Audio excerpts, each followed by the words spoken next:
We've got Cong up against Knux. Looks like it's going to be Diddy Kong versus Mr. Game & Watch coming up. Cool. I feel like I've seen Knux before. Don't quote me on it, but There's somebody with the name Knux it's something similar to earlier that, today exactly. he was playing Lucario. It was like Swift Knux Yeah, or something like that. Yeah. Something like that, and he was playing, and I thought this was the same guy, but apparently not. Just a similar name. So Diddy Kong against Game & Watch. This is a matchup I personally have seen a whole lot in terms of Logic versus Gamer. Oh, okay. They used to play all the time. It was actually a lot worse in Brawl because Game & Watch had a terrible item throw, and he couldn't pick up the banana as easily. But in this game, Game & Watch's dash attack is one of his best options. It's one that you can kind of just spam and throw out. So you can pick up the banana and also have this super disjointed dash attack coming in. So you're probably going to see a lot of that this set. Let's see how it goes. So maybe helps to him in this situation. Let's see what he can bring to the table right here. Now, what is that flag right there? Is that the UK? Yeah, it's UK. Okay. Gentleman's probably from Great Britain, but maybe from Scotland. We'll have to ask him after the game. And you see it right there. He actually just did a dash attack. Again, you know, one to one side and one to the other to grab the banana. You're going to see a ton of that. Ooh. Trying to start things off flashy. I see what you're doing. I mean, if you got to go for the clip, you got to do it at Evo. Dude, that 9 really is like the great equalizer of our time. Like, absolutely is. And look at that. I like that use of the up air. I don't know if he did it explicitly to get rid of the banana, but that was really smart stuff. All right. See Cong here trying to make up a little bit of ground. See a lot of tricky movement from Knux. He actually used the down air, canceled it, and then used another down air.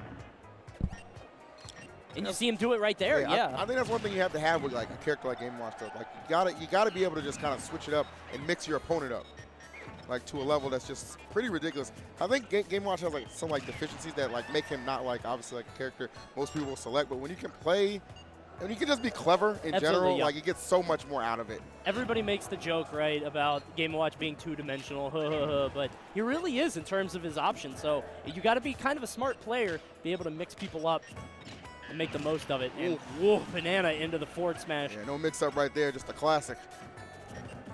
Back to an even game here, but Knux took that first stock pretty convincingly. It was a pretty low percent. It's kind of one of those things where you look at how he took that stock, you kind of expect him to be a little further ahead right now, but still Cong with some signs of life right here. Very much so in this game. Definitely seems like he's starting to get it. I mean, like, Knux was using a lot of smash attacks. He used a lot of up smash right there. He used forward smash. And Cong kind of creating a little bit of distance and trying to outrange him. Definitely seeing a lot of that, being a lot more patient, just kind of holding shield, waiting for Knux to commit, and then attacking himself. A lot more responsive gameplay rather than just trying to create his own openings right there. Oh, that was a great dash attack. Him in the sky, just going to kind of get away. Now Cong trying to make something work. There's another up smash. Gets him with the jab. I think he was looking for like a down tilt. Definitely an error right there, but you know, we'll take the damage. We'll settle for it. Sure. There's nothing wrong with it.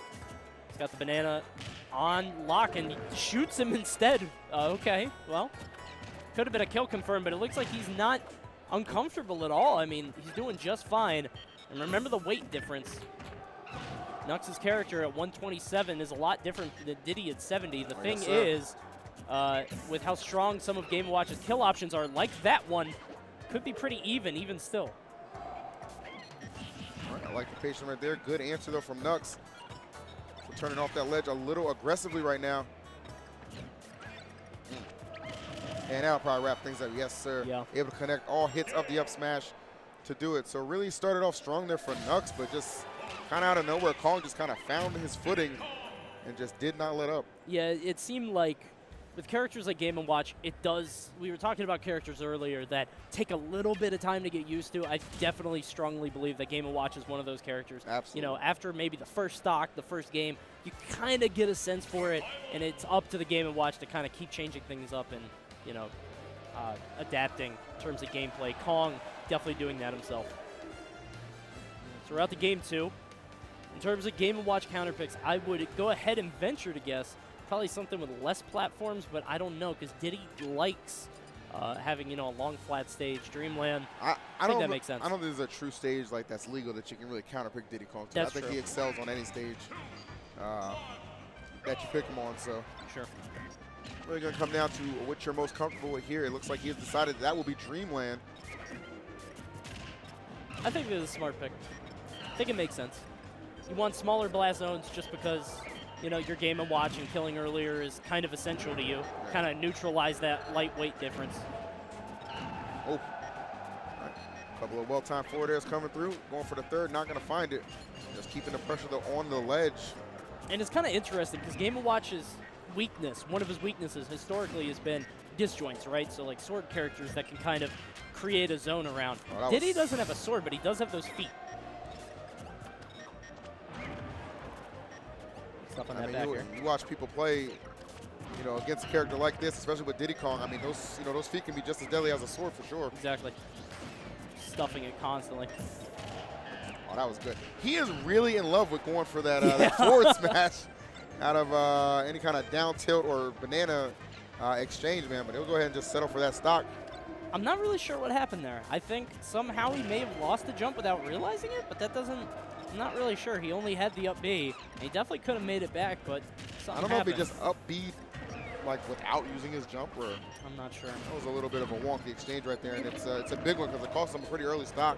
Especially when you're already down 1-0. This is looking ugly for Knux, who looked so strong in the first stock of the first game, Really and now it's kind of night and day right now what we're seeing here. Yeah. But it kind of goes back to that point, as you said, Coney, just getting more adapted to that, you know, that wonky character that is Game & Watch. Yep. Knux just cannot find his way off this ledge. Oof. Very Zero-esque in terms of this corner playstyle, just sticking you on the ledge. He does manage to fight his way back, but gets hit right back off. He's probably got to do a better job of holding that center stage, especially with this much of a percent deficit. No, that's not going to do it. Yeah, he already knew it was coming. Yeah. Forward smash master right there. Cong takes it 2-0 off of a 2 stock as well. So really just after holding shield. I think that's really all he did eventually. Literally, that's what it came down to. It's like, I'm not going to force and create my own offense. I'm going to let you leave holes in your defense, and then I'm going to strike. So very reaction-based gameplay. I mean, you talked about it before, kind of acting responsive rather than trying to create your own.